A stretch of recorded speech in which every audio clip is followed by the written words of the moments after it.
how's it going, guys? My name is Jackie Fish and welcome back to some more Mount & Blade to a Bannerlord. Today we are diving in and taking a look at the Livonian Order campaign mod pack. Basically, this is a mod that goes ahead and adds in a brand new Crusader kingdom into a Bannerlord and the campaign map. He goes ahead and sticks them on an island just between Zeneca and the Azerai lands, so they really are very much their own independent kingdom. And if you have been enjoying my kind of, I guess, quite old series now, Life of a Crusader, I think this would be a great faction and mod to go ahead and use if you want to try and recreate that experience, because as you can see, they have a pretty strong kingdom in between three of the empires, so you have a lot of exciting gameplay. They have their own unique roster, and also this mod is compatible, or at least has a compatible version, with the Tenshin mod, which is the Japan mod, and also the Chinese mod. So you could, quite easily have the Chinese and also the Chinese and also the Japanese factions out here to the east and have kind of a big mix-up of factions. Definitely something worth exploring and checking out. So as you can see, the faction itself is a fairly strong one. It has a decent amount of soldiers. It has what, 6 clans? Yeah, 6 clans, which are all, I think, high tiers. They're tier 6s, tier 5s, and yeah, a couple tier 3s as well. But overall, they are pretty strong. They have some pretty unique units and factions as well. So let's go ahead and take a look at the actual units that they do have access to in this roster. So they have their Livonian conscripts. These are going to be the basic tier soldiers. Then we upgrade into the kind of, I guess, more heavily armored. And one of the interesting things about this roster is a lot of the units have spears and swords. So it's a very nice, unique kind of like hybrid frontline infantry. They have the simple bastard sword along with the long spear and also throwing daggers as well, so they can kind of whittle away a little bit of HP before the enemy gets closer. So it's going to be a very strong faction on the beginning tiers. Then we go up to the Livonian men at arms. Again, really nice armor. We go down, we have a pretty nice cavalry line to the left hand side with pretty heavily armored units. 34, actually that's actually quite weak though. For the 34 body armor, that's yeah, going to be interesting, but I guess they're cavalry, so it doesn't matter too much. Whereas the heavy infantry, again, only a 34 armor. Okay, so these guys aren't going to be super OP, then. They have a lot of access to kind of utility with all the different weapons and and throwing weapons as well. But yeah, the armor isn't super OP, which is nice to see, because a lot of time people do make these units like really ridiculously OP, and they just end up stomping all the other vanilla units. But yeah, 34 armor isn't anything too crazy. Stat wise as well, yeah, the stats are completely balanced as well. So yeah, this is actually a really good roster. And as you can see, the units themselves kind of do upgrading, to kind of get more and more tanky. And of course, there are several variants of all these units as well, so everybody's not looking identically the same. Then on the right hand side of the roster, we do have the crossbow tree, which does end up going up into an archer tree as well, so you can get super high tier archers, or of course you have your crossbow line that you can go down, and then you even have a horse archer battle line as well. But that is not it. You also have a noble line as well, which you'll be able to find right here in a castle. So again, you have the elite heavy noble line, and again, they have a bit more heavy armor. 42 body armor is pretty decent. A very nice helmet. They have a fine medallion, which is decent enough. Some throwing weapons as well. Yeah, Jareeds are really good. So again, a very nice skirmisher cavalry. The faction itself does also have some land bridges as well, so you're going to have to make your way across here. So again, the land bridge will go connect this up, which is a nice way of doing things. Again, I think the perfect way of doing things is definitely going to be the Carrier expanded one, where you have the naval travel, which is really nicely done by them. I think there was a bridge over on this side, but maybe I'm mistaken. Yeah, maybe they got rid of it, or maybe you can just cross here. Yeah, I guess they got rid of it. Maybe they felt like, because I believe in the video, I believe that there was also a bridge that crossed from here into the Azerai lands, but I guess they got rid of it. So again, that makes this even more interesting as a faction, because this is a fortress island now. You will be holding the goddamn line right here as the enemy armies pour across, and if they can make it so that this is always a because obviously now Bannerlord has the map wherever you fight on the map is the battle map you get. If you fight on a bridge in the campaign map, you end up fighting in a bridge on the battlefield. And if the model can make sure that this is always a bridge battle when you fight on this, yeah, that's going to make for some really fun campaigns for sure, because you're going to be holding holding the goddamn line, pushing the enemy back, and yeah, even if you do not maybe have as many soldiers, you can definitely cause some crazy stuff. And I really like how like independent this island is from everything as well. So yeah, that's going to be the actual campaign map. You obviously can kind of look into it a bit more if you guys want to. I'll leave a link to it down below in the description. But now let's just jump into a battle and we can kind of take a look at a little bit more of the units themselves. Yeah, because you used to actually start off with the Aserai. So it's going to be quite kind of interesting to make your way over here. You're obviously going to have to go quite a long way, and you're going to be pretty safe in regards to the Aserai actually attacking you, which is, yeah, pretty cool. I like that. I like that there is only one way in, though. It kind of really does make this this island very, very defensible and, yeah, fortified indeed. But yeah, let's dive into a battle now, and we can take a look at some of the units actually close up. Okay, guys, we are now on the battlefield and ready for combat. So I decided to go up against a pretty scary Imperial force. They have a ton of their Imperial legionaries, so they are not messing about, ready to, yeah, throw themselves against us across this river with full force. They also have a ton of Imperial Horse Guard as well as a bunch of crossbows as well. So it's going to be a pretty intense battle. I think what we're going to do, though, is we're going to get our soldiers set up. We'll take a look at them, and then we'll dive in. I'll get my archers into a loose formation as well. My crossbows into loose formation, and I guess actually what we'll do is we'll stick the archers just in front so they can hammer them as they come across the river, and we'll also go ahead and give our cavalry over to the AI, because the AI can kind of do things that we can't with them. And now let's take a look at some of the units. So we have the Grand Cross cavalry right here, looking great. I love the horse gambesons as well. It looks absolutely awesome. I really dig these. I've seen them in a few other mods, and I really like the actual kind of setup of them with the chainmail around the neck. Looks really good, and they have access to a ton of like these fish harpoon spears as well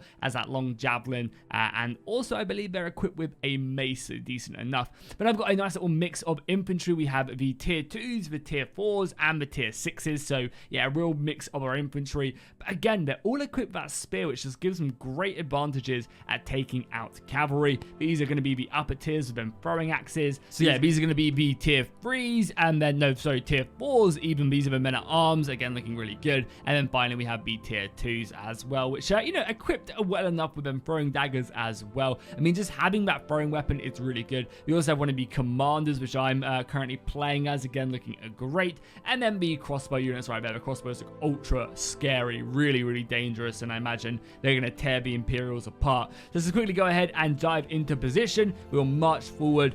Honestly, it's going to be an interesting bout for sure, because the Imperians obviously have very good cavalry. They actually outnumber me on their cavalry as well, I believe. And they also have them javelins. That Peter is going to tear me apart. So I definitely do want to get a little bit closer if I can. Actually, sticking the crossbows up on this hill would be great as well. So yeah, let's keep on pushing forward.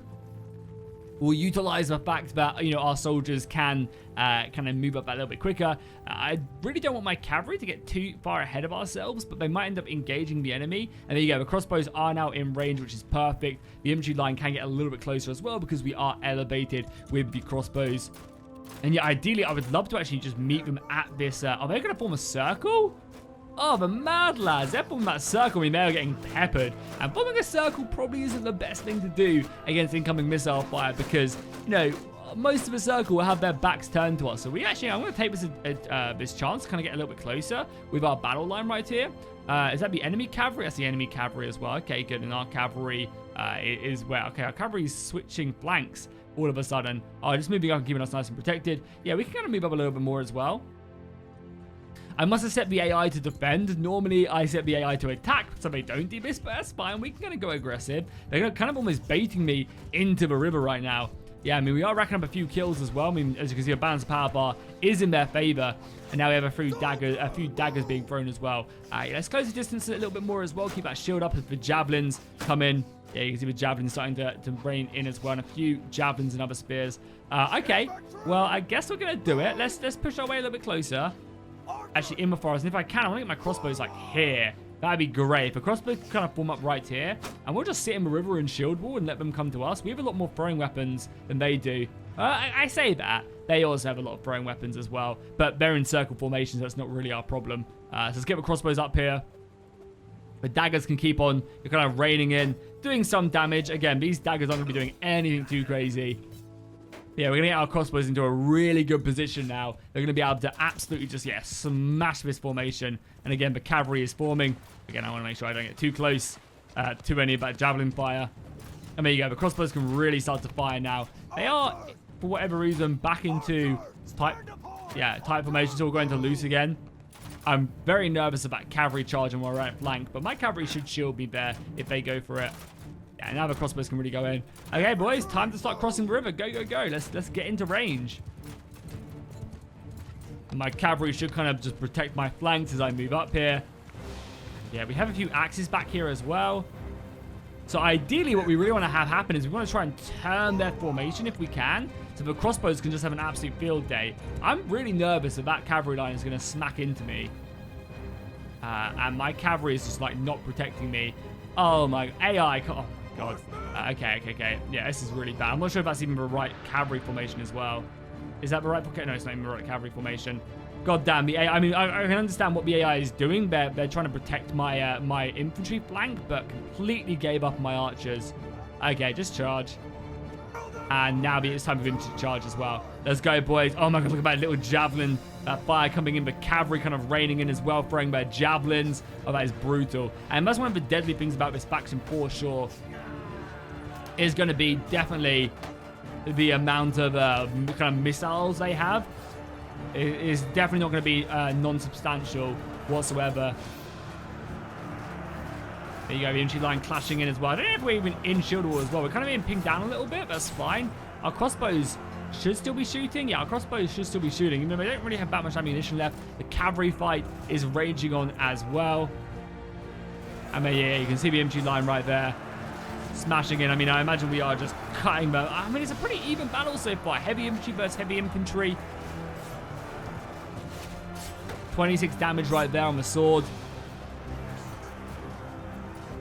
And we just got absolutely sniped. Okay, good shot there by the AI. We'll take it. Now we can really just start to enjoy the battle as it does unfold. The Imperial Legionaries showing their class. I mean, they are a tier 6 infantry after all.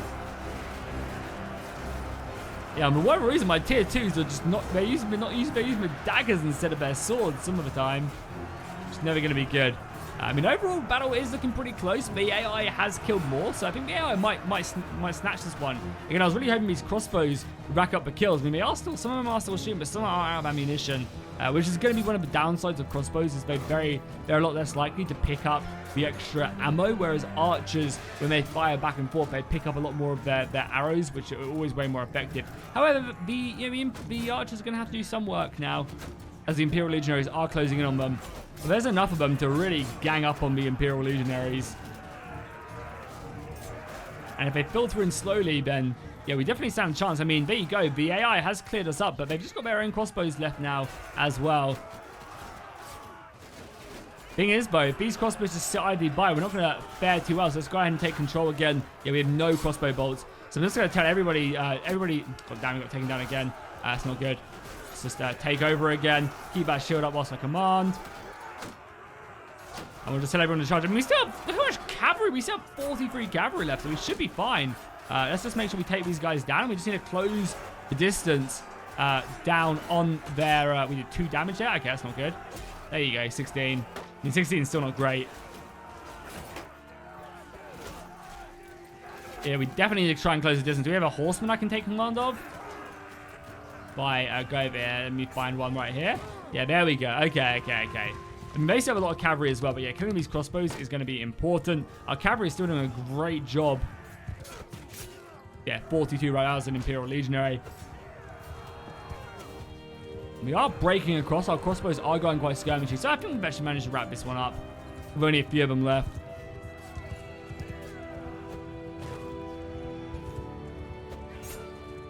There you go, 100 damage. Oh, I think we've broken a few of them.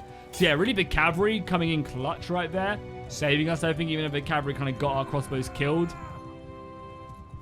So again, one of the downsides of this faction is definitely going to be that your missiles don't have as much ammunition as maybe a few of the other factions do. Because, yeah, we ran out of ammunition pretty quickly. So you're going to want to try and get stuck in. I guess because you have so much ammunition on a lot of your other units. That's why. Let's pull out our sword and see if we can take down... Oh, he's running? Oh, the coward. You absolute coward. Yeah, he's out there. Okay, we won this one. So yeah, I think definitely one of the downsides of this faction is you're going to run out of ammunition, but you have ammunition on a lot of your units, so it's not just your crossbows doing that range damage, that skirmish damage. Your cavalry is going to be doing it, your infantry is going to be doing it. You know, you kind of have a lot of it, but not necessarily on all these individual units. Matt is about to shoot up to salute our glorious victory this day. So there you go, guys. This is going to be the Livonian Order mod. Definitely a great mod for something like Serve as a Soldier. You can have some really good fun with it, and I definitely recommend playing this. Again, you can mix it up with the Toshin mod along with the Chinese mod as well and have kind of a massive cluster of factions. So yeah, hopefully you guys enjoyed this. If you did, be sure to drop a like and a comment down below. Let me know what you want to see next on the channel, and I'll see you guys in the next one.